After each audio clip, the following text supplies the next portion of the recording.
Norman is by far one of the most contentious figures in the golf world right now. He's either dishing out harsh and controversial facts in the media or calling out someone else. And if you're a fan of golf, you'll know that the man they call the Great White Shark is not the type to back down if you step on his toes or LIV Golf. In fact, he has a penchant for stirring up a hornet's nest. So who is Greg Norman and how did he rise to the top of LIV Golf? And how has he managed to remain at the helm of affairs of the most controversial league in sports history?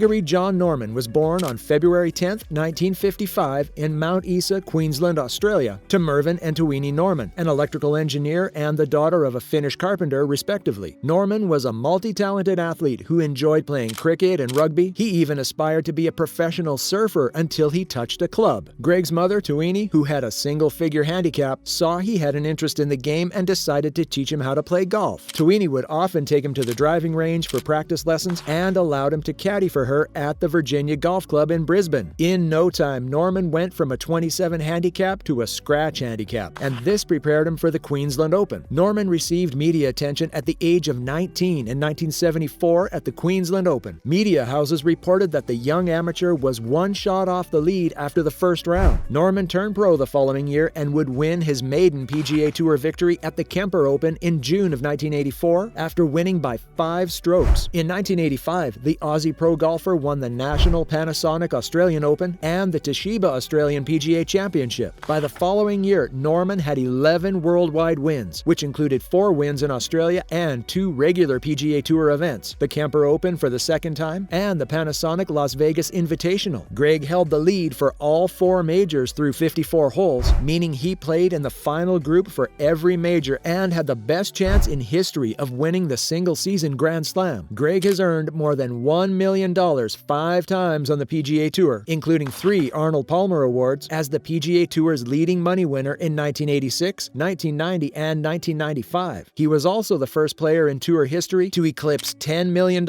in career earnings. However, Norman's crowning achievements were the 1986 and 1993 British Open Championships. The first came at Turnberry, where he shot a tournament record-tying 63 en route to a 5-shot victory over Gordon Brand, and the second at Royal St. George's, where he trailed by 1 stroke entering the final day and closed with 64 to defeat Nick Faldo by 2. In total, Greg has won 91 professional events around the world, including 20 US PGA Tour titles. He has 29 top 10 finishes in majors, or more than 38% of those he has entered. But while his well-documented victories on the course earned him a top spot in the World Golf Hall of Fame, Greg continues to improve at both his game and lucrative businesses that promise to succeed even long after his playing days are behind him. You see, after Norman's victory in 1976, he drank his first great bottle of wine, a Penfolds Grange, one of native Australia's best. After that day, he became a wine drinker and wine collector, and vowed to operate his wine venture. Norman soon got into the business in 1999 by partnering with Treasury Wine Estates, formerly Behringer Blass, the California-Australian conglomerate. In no time, he fulfilled his dreams and launched Greg Norman Wine Estates. Norman currently serves as CEO and chairman of Great White Shark Enterprises, a multinational corporation that comprises several divisions and companies, including his wine estates, Greg Norman Golf Course Design, Greg Norman Australian Prime, Greg Norman Production Company, Greg Norman Australian Grill, Greg Norman Interactive, Southern Cross Developments, and many other merchandising and licensing initiatives. Norman is one of the most successful athlete-turned-businessmen, but that success couldn't be transferred to his marriage. Or do we say marriages? You see, long before Tiger Woods' scandal exposed man's professional golf to be a pit of infidelity, Norman met Kirsten Kuttner, 14 years his junior, while at a golf tournament back home in Australia. At the time, the pro golfer was married to Laura Andrassy, the mother of his kids, Morgan Lee and Gregory Jr. But after 25 years of marriage, the pair would go through a high-profile divorce case in 2007, with Norman allegedly paying a settlement of $120 million to Andrassy after he cheated on her with Chris Everett. But Norman's marriage to Chris Everett barely lasted 15 months after he had a random rendezvous with his mistress, who would become wife number 3, Kirsten Kuttner, while on a business trip in Egypt. At the time, the pro golfer was still living with Chris in Florida, while Kirsten was also married, though she and her husband divorced not long after Norman finalized his split from the tennis star. With the ink barely dry on his divorce from Chris Everett, Norman married Kuttner, then 41. Norman cagily admitted at the time, saying, "In life, we all learn from experiences, and my life is no exception. Right now, I'm in a very very good place with Kirsten. But marriage controversy isn't the only thing Norman is known for. In October 2021, Norman was announced as Chief Executive Officer of a newly formed company, LIV Golf Investments, a move that would turn the golf world on its head. Norman immediately set the ball rolling, luring top pros like Phil Mickelson, Dustin Johnson, Patrick Reed, Brooks Koepka, Cam Smith, and a host of others with mouth-watering contracts to play in a rival league funded by the Saudi Arabian government's financial arm. Norman would later be accused of promoting Saudi propaganda in the United States by the PGA Tour. The Saudi government is known for its human rights abuses and has been hugely criticized for the murder of Jamal Khashoggi. But Norman has often said the Saudis sponsor a lot of other tournaments in the sports industry in the US, so why must LIV Golf be different? But don't tell that to Tiger Woods and Rory McIlroy, who have always opposed the rival tour and have stood by their words, unlike some of their colleagues who backed down after receiving multi-million-dollar deals that exceeded their entire PGA Tour earnings. For example, sometime in June last year, Brooks Koepka was asked about his opinion of LIV Golf, and he was like, "I've barely heard of LIV Golf and I don't think I'll play there." But guess what? Barely a week later, it was confirmed that Brooks had jumped ship to the very same league he claimed not to have any interest in. According to reports, he was offered a sign-on fee of around $100 to $150 million,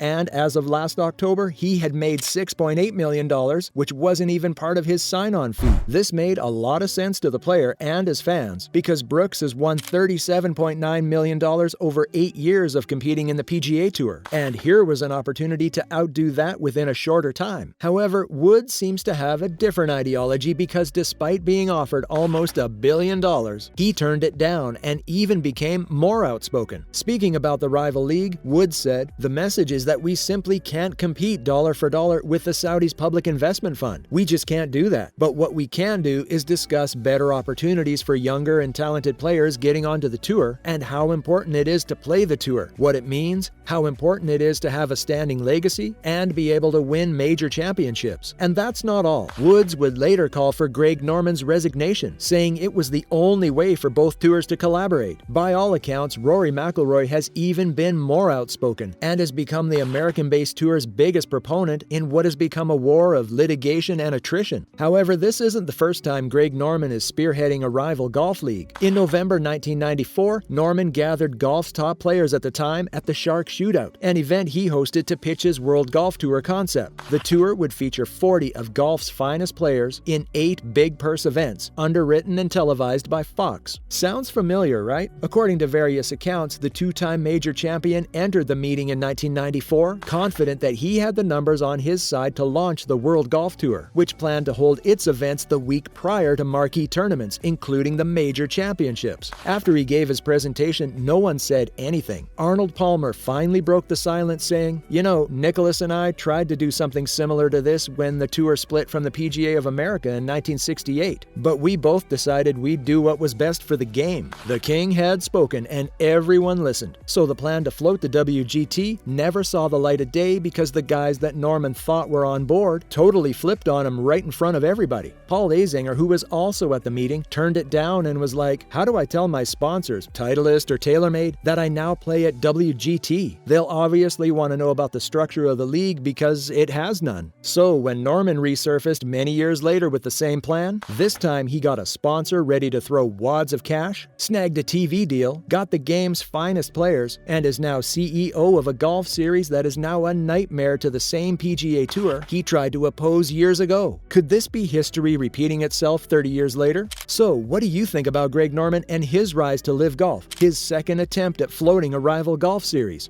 And we'll catch you in the next one.